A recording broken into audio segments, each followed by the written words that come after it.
मनोज जी, मरु प्रदेश को लेकर के आपकी क्या कुछ विचार हैं? छोटा प्रदेश से खुशहाल प्रदेश की जो टैगलाइन के साथ जयवीर जी को द्वारा लगातार निरंतर लड़ाई लड़ने का काम है वो कर रहे हैं।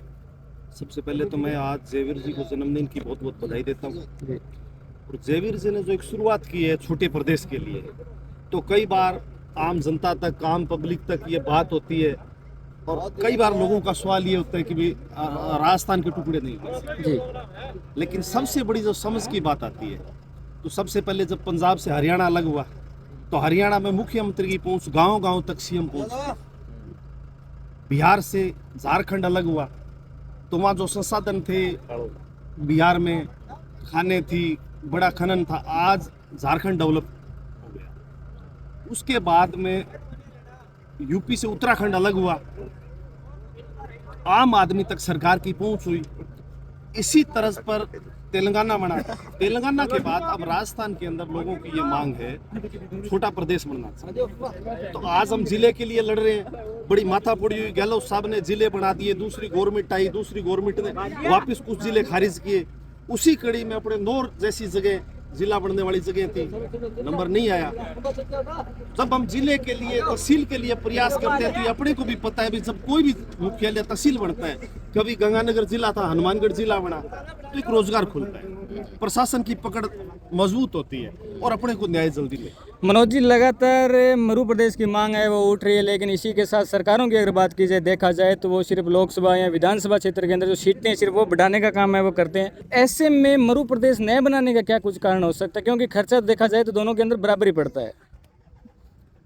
देखो, इस चीज में तो ये कहना चाहता हूँ, गवर्नमेंटों को ये प्रयास करना चाहिए। अभी परिसीमन चल रहा है, नए सिरे से जब गवर्नमेंट परिसीमन में लग रही है तो हमें भी अंदेशा है कि कहीं ना कहीं राजस्थान को भी अलग प्रदेश की सौगात मिले।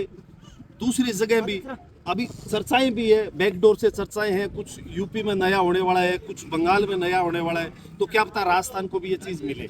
और जब परिसीमन चल रहा है, सीटों का, नेताओं की सीटें बढ़ेगी, काफी चीजें बढ़ेगी, तो इनका यही है। इसी तरह पर ये परिसीमन भी चाह रहे हैं कि पब्लिक बढ़ गई पहले से ज्यादा, तो एक जनप्रतिनिधि लोगों तक, पब्लिक तक नहीं पहुंच पाता, तो इतना बड़ा क्षेत्र हो गया तो छोटी छोटी सीटें बनाई जाए, हर जिला मुख्यालय को लोकसभा सीट की जाए। और तहसील मुख्यालयों पर जहाँ पे विधानसभा नहीं है तो गवर्नमेंट की ये भी कोशिश है भी वहाँ भी विधानसभा की जाए। तो इसी पर्पज में मैं तो जयवीर भाई साहब को कहता हूँ, इन्होंने भी प्रयास किए, पीएम से भी मिले हैं और आगे भी प्रयास कर रहे हैं। तो मैं तो भाई साहब को यही कहूँगा कि लगातार संपर्क में रहें, जनप्रतिनिधियों को भी मदद करनी चाहिए, जो लोकल जनप्रतिनिधि उनको भी लगना चाहिए। यदि एक बार नया प्रदेश बनता है तो निश्चित तौर पर रोजगार खुलेंगे, जिले मुख्यालय नए बनेंगे, तहसील मुख्यालय नए बनेंगे, और इसी तरह पर जब नया प्रदेश बनेगा तो उसमें भी लोगों को रोजगार मिलेगा। और जो डेवलप का पैसा है, आज सबसे पूरे राजस्थान का पैसा जयपुर में लग रहा है, कोटा में लग रहा है, जोधपुर में लग रहा है, तो इसी तरह से अब नया प्रदेश बनता है तो कहीं ना कहीं एक नई सौगात युवाओं को मिलेगी। और मैं निश्चित तौर पर यह कहता हूँ, युवाओं को इस चीज़ पे ध्यान देना चाहिए, ज़्यादा से ज़्यादा इकट्ठे होकर ये मुहिम गांव गांव तक, घर घर तक ये मुहिम जानी चाहिए। जब अपन तहसील के लिए लड़ रहे हैं कि तहसील मुख्यालय हमारा हो, जिला मुख्यालय के लिए पूरे राजस्थान में लोगों ने मुहिम चलाई, धरने किए, प्रदर्शन किए कि हमारे को जिला बना दो, हमारे को जिला बना दो।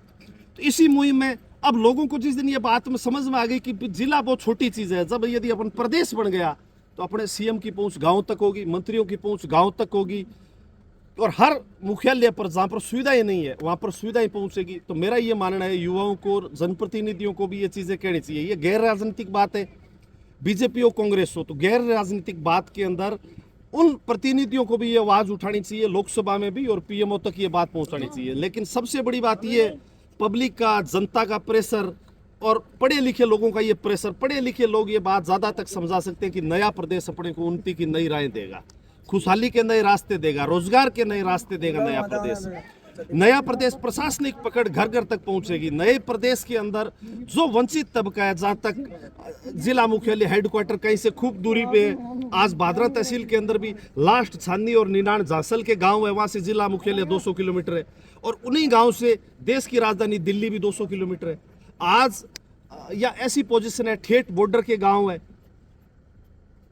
उनकी जिला मुख्यालय से दूरी है, तो यदि नया प्रदेश बनता है तो फिर लोगों को भटकना नहीं पड़ेगा, नया प्रदेश बनता है तो कानून व्यवस्था दुरुस्त होगी, नया प्रदेश बनता है। और परिसीमन को अकॉर्डिंग जब परिसीमन की जरूरत है जनप्रतिनिधि बढ़ाने की, तो प्रशासनिक अमला बढ़ाने की भी जरूरत है, बिल्कुल कलेक्ट्रेस भी बढ़ाने की भी जरूरत है, आईजी रेंज भी बढ़ाने की जरूरत है।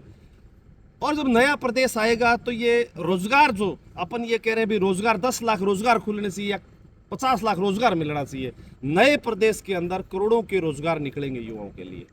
हर जगह बाबू भी चाहिएंगे, ऑफिस भी नए बनेंगे, जिला मुख्यालय भी नए बनेंगे, तहसील मुख्यालय भी नए बनेंगे। तो उस तरज में गवर्नमेंट पे अभी मौके का ये परिसीमन का चल रहा है, तो ये भी दबाव अपन लोगों को बनाना चाहिए। जी।